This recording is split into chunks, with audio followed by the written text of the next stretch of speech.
চীনের president Xi Jinping সোমবার ২৪ August বাংলাদেশের রাষ্ট্রপতি হিসেবে মির্জা ফখরুল ইসলাম আলমগীরকে অভিষেক উপলক্ষে তাকে অভিনন্দন জানিয়ে একটি বার্তা পাঠিয়েছেন। ফেসবুক পেজে প্রকাশ করা এক বিবৃতিতে এই তথ্য জানিয়েছে ঢাকায় থাকা চীনের দূতাবাস।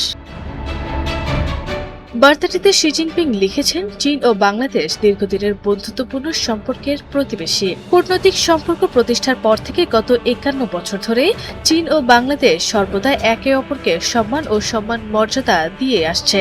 পরস্পরের মূল স্বার্থ ও প্রধান উদ্বেগের বিষয়গুলোতে সমর্থন জানিয়ে এসেছে এবং নিজ নিজ আধুনিকায়নের পথে হাত ধরাধরি করে হেঁটেছে।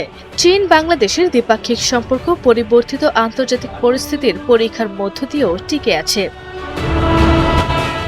বার্তায় প্রেসিডেন্ট শি জিনপিং আরও বলেন, প্রথাগত বন্ধুত্বকে এগিয়ে নিয়ে যেতে কৌশলগত যোগাযোগ জোরদার করতে, মানসম্মত বেল্ট অ্যান্ড রোড সহযোগিতা বাড়াতে এবং সকল খাতে পারস্পরিক সহযোগিতা ও আদান প্রদান সম্প্রসারণ করতে তিনি বাংলাদেশের রাষ্ট্রপতি মির্জা ফখরুল ইসলাম আলমগীরের সাথে কাজ করতে প্রস্তুত। এটি নতুন যুগে চীন বাংলাদেশের যৌথ ভবিষ্যতের অংশীদারিত্বকে আরও গভীর ও ধারাবাহিকভাবে বাস্তবমুখী ফল দিতে এবং দুই দেশের জনগণের জন্য আরও বেশি কল্যাণ বয়ে আনতে সাহায্য করবে বলে মনে করছেন সংশ্লিষ্টরা।